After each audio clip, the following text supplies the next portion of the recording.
Hey, this is the Review Junkie, and today I'll be reviewing the new animated film, Gillman, Teenage Kraken.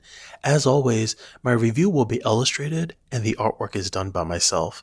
And if you like movies, art, and comic books, please hit that subscribe button because all my reviews are hand drawn, and I like to get to 1,000 subscribers soon so my channel can be official. This movie stars the voice talents of Condor, Annie Murphy, Toni Collette, Jane Fonda, and Sam Richardson. It is directed by Kirk D'Amico. This is a non-spoiler review, so everything I discuss will have been shown in the trailer. Absolutely no spoilers. I'll tell you briefly about the plot, the characters, my pros and cons, final thoughts, and if this is worth checking out at your local movie theater. So the plot pertains to Ruby, who's in high school, and like any teenager in high school, she just wants to fit in. Her prom is quickly approaching, and she discovers a family secret that she's actually a Kraken. And she lives close to the water, and they explain why because there's a reason for it. So things start to quickly unravel, and her grandmother lets her in on family secrets and her true destiny. On top of that, there's a new student at school, Chelsea, who is super popular, and everyone wishes they were her. And of course, she's a mermaid with red hair. Like, why wouldn't she, right? Okay. Okay. And in this world, mermaids are evil. They aren't like any of the mermaids you and I know and have come to love, who sing us nice catchy songs. So how is Ruby going to tackle all of these reveals and study for her math tests?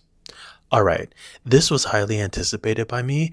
I was lucky to see this early, and it was the best mystery movie of the week so far because all the other ones were trash. And this really is a coming of age film, but told within the context of the protagonist as a mythical sea creature. It's nothing new, and we've seen movies like this before where a teen discovers secrets in high school, like Turning Red, Luca, Tangled, Love Simon, and Teen Wolf. But we've never seen it with krakens and mermaids. And I really enjoyed this one and found it to be very charming from beginning to end. It's a teenage animated drama done right, and it's a nice breezy 90 minutes that flows by rather nicely. The best thing about this movie is having this play out in this magical world with sea creatures. It was different and I found it inventive, and it's a new spin on an existing story. I like the reversal here and the juxtaposition of the mermaid being evil next to the unattractive Kraken whom people would just naturally assume are bad. The animation here is superb, and the character designs are really unique and they stood out to me, and you just can't help but be glued to the screen to pick up on everything from the facial expressions to the hair and the clothes. And every time they focused on Jane Fonda, I couldn't help but be sucked into her underwater kingdom. The world building is excellent, and the water animation sequences are outstanding. They made it look so beautiful and real. I could just sit there and stare at the water for hours. Next is the voice acting. Everyone is really good, and I found Ruby to be very relatable, and I think most people feel the way she does in high school. She's sometimes very shy and unsure of herself and just wants to belong, and Lana captured all of that through her voice acting. She just gave the right amount of personality where it didn't feel overboard. Next are the adult figures.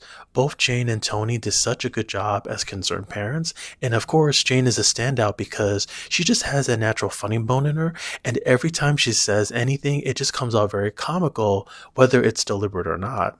And the family dynamics here, they worked for me and they felt real and genuine.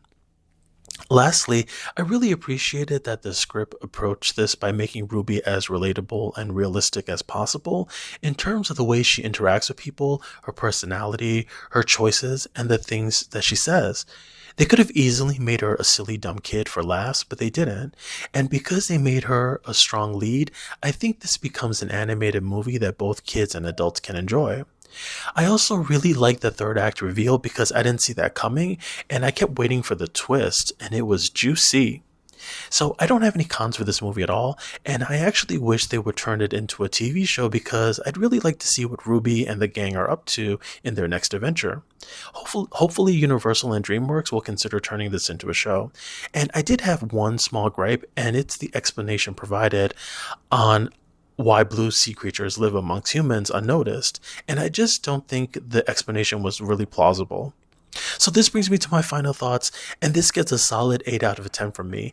It's not the most groundbreaking movie on earth, and it's just a new spin on an old story we've seen countless times before. But the underwater setting made it seem magical, fresh, and different, and with really lovely animation to boot. It's sweet, charming, doesn't reinvent the wheel, but just greases it enough to keep it going without deflating it in any way. I appreciated the messages of self-acceptance, confidence, seizing the day, and celebrating individualism because that is what makes everyone special because everyone is different. So this is a big green light from me, and definitely something to check out on the big screen where it's meant to be seen. So support your local movie theaters and check this out. And thank you again for checking out my review. If you like, please subscribe, helps the channel out a lot. Hit that thumbs up button. Feel free to share this with your friends. And if you happen to have a movie you'd like me to review, please let me know. I'd be happy to watch and illustrate it for a future video. Thanks again, and I hope the pictures put a smile on your face.